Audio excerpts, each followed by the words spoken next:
Hi అండి. అందరికీ నమస్కారం. నేను మీ గీత. మరో కొత్త స్టోరీతో మీ ముందుకొచ్చేసాను. ఇది కూడా మీరు ఆదరిస్తారని మనస్ఫూర్తిగా కోరుకుంటున్నాను. ప్రియసఖుడు పార్ట్ 1. కిటికీ దగ్గర కూర్చుని ఆలోచిస్తున్నాను. బయట గాలి వేగానికి కిటికీ తలుపు అటు ఇటు కదలాడుతూ ఉంది. చల్లటి గాలి నా ముఖానికి తాకుతూ ఉంది. మనసులోని బాధ కన్నీటి రూపంలో బుగ్గలపై దారలా మారింది. నా నిర్ణయం కోసం మా ఇంట్లో వాళ్ళందరూ ఎదురుచూస్తున్నారు. నా మనసును వాళ్ళు అర్థం చేసుకోలేదు. వాళ్ళకి అర్థమయ్యేలా నేను చెప్పలేను. 10 రోజుల నుండి మా ఇంట్లో వాళ్ళు నేనేం చెప్తానా అని ఎదురుచూస్తున్నారు. వాళ్ళకంటే ఎక్కువగా నేను కూడా తనని మర్చిపోవాలని చూస్తున్నా.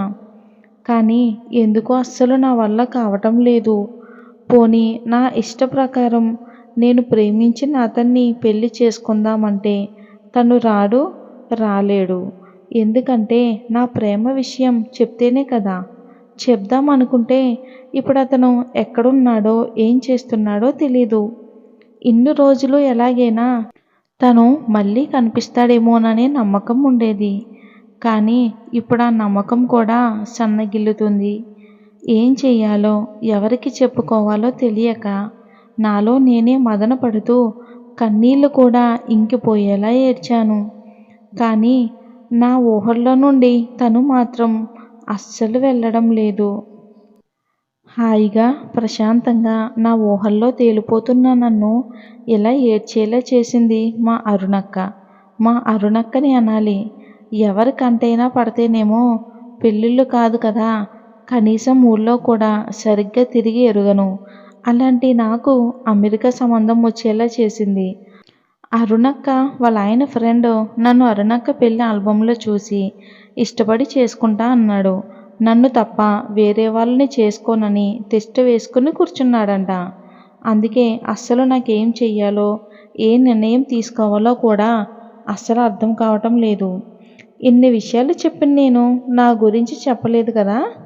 అక్కడికే వస్తున్నా. మా ఊరు కృష్ణా జిల్లాలోని మారుమూల పల్లెటూరు. నా పేరు మహాలక్ష్మి. వయసు 22 సంవత్సరాలు. ఈ మధ్యనే డిస్టెన్స్లో డిగ్రీ కూడా పూర్తి చేశాను. మా అమ్మ నాన్నలకు ఒక్కగానొక్క కూతుర్ని. నాకు ఒక అన్నయ్య ఉన్నాడు. ఇంకా ఆస్తి విషయానికి వస్తే మా ఊరిలోనే మాది కలిగిన కుటుంబం. పెద్ద కుటుంబం.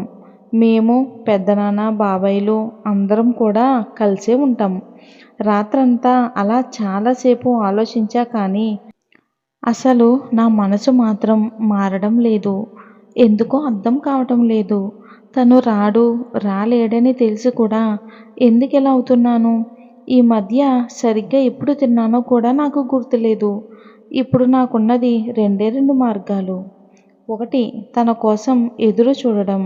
ఇక 2 ఆత్మహత్య చేసుకోవటం. ఈ 2 చీటీలపై రాసి దేవుడి ముందు ఉంచి కళ్ళు మూసుకుని ఒక చీటీ తీశాను. చీటీ తీసి చూశాను. అందులో నన్ను తన కోసం ఎదురు చూడమని వచ్చింది. దేవుడి దయ వల్ల ఆత్మహత్య చేసుకోమని రాలేదు. ఒకవేళ నేను ఆత్మహత్య చేసుకుంటే నన్ను ఎంతో ప్రేమించే మా తాతయ్య మా నాన్నగారు ఏమయ్యేవాళ్ళో తలుచుకుంటేనే భయమేస్తుంది. దేవుడు ఖచ్చితంగా మమ్మల్ని కలుపుతాడు అనుకుంటున్నా అని మంచం మీద పడుకుని కళ్ళు మూసుకున్నా. ఒక్కసారిగా నా గతంలోకి వెళ్ళిపోయాను. చెప్పానుగా మాది చాలా పెద్ద కుటుంబం అని. మా జేజీకి 4 కొడుకులు.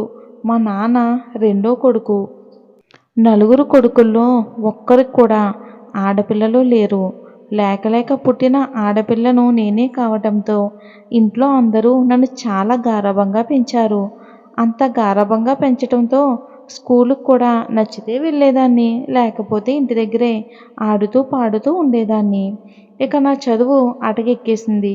బాగా పలుకుబడి ఉన్న కుటుంబం కావటంతో మా జేజీ అంటే భయం ఉండడంతో టీచర్స్ కూడా ఎవ్వరు ఏమీ అనేవాళ్ళు కాదు నన్ను. ఇంటా బయట అంతా నన్ను అపురూపంగా చూసుకునేవాళ్ళు. నాకు తెలిసి నాకు దేనికి లోటు లేదు.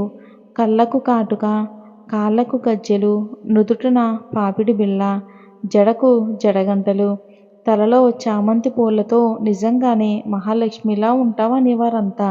అడపాదడపా బడికి పోతూనే 9 తరగతులు కానిచ్చా.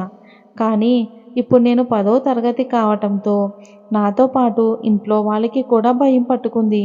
నేనేదో చదివి ఉద్ధరిస్తానని కాదు. నేను ఫెయిల్ అయితే పలానా వాళ్ళ మనవరాలు, పలానా వాళ్ళ కూతురు, పలానా వాళ్ళ చెల్లెలు ఫెయిల్ అయిందని, చెడ్డ పేరు వస్తుందని వాళ్ళ బాధ. పోనీ బడి మానుకుని ఇంటి దగ్గరే ఉందామంటే మా అమ్మ, తాతయ్య ఒప్పుకోరు. నేను పెద్ద పెద్ద చదువులు చదవాలన్నది వాళ్ళ కోరిక. ఈ విషయం గురించి అందరూ బాగా ఆలోచించి ఇక్కడ చదివి ఫెయిల్ అయితే వాళ్ళకి చెడ్డ పేరు రాకుండా, అలాగే నేను చదువు మానకుండా ఉండాలని నన్ను మా తాతయ్య వాళ్ళ ఊరికి పంపాలని నిర్ణయం తీసుకున్నారు. మా మేనమామ వాళ్ళ అమ్మాయిలు కూడా 10వ తరగతే కావటంతో వాళ్ళ సాహసంతోనే నేను బాగా చదువుతానేమోనని వాళ్ళు నన్ను ఊరికి తీసుకెళ్ళటానికి మా అమ్మమ్మ, తాతయ్యలు వచ్చారు. అసలు ఏమాత్రం కూడా నాకు వాళ్ళతో వెళ్ళటం అస్సలు ఇష్టం లేదు. నాకు ఊహ తెలిసినప్పటి నుండి ఇప్పటికి మహా అయితే 3, 4 సార్లు వెళ్ళుంటా వాళ్ళింటికి. ఇంక వాళ్ళతో ఊరికి వెళ్ళేటప్పుడు అరిచి గోల చేసి ఇంటిపై ఉన్న కప్పు కూడా లేచిపోయేలా ఏడ్చాను. అయినా సరే వాళ్ళు వినకుండా నన్ను బలవంతంగా తీసుకెళ్లారు. మరి తర్వాత ఏం జరిగిందో వచ్చే భాగంలో చూద్దాం. ఈ స్టోరీని మీరు మనస్ఫూర్తిగా ఆదరిస్తారని కోరుకుంటున్నాను. ఒక లైక్ చేయటం వల్ల మాకెంతో మోటివేషన్‌గా ఉంటుంది. ఇంకా మంచి మంచి స్టోరీలు మీ ముందుకు తీసుకురావడానికి ప్రయత్నిస్తాను.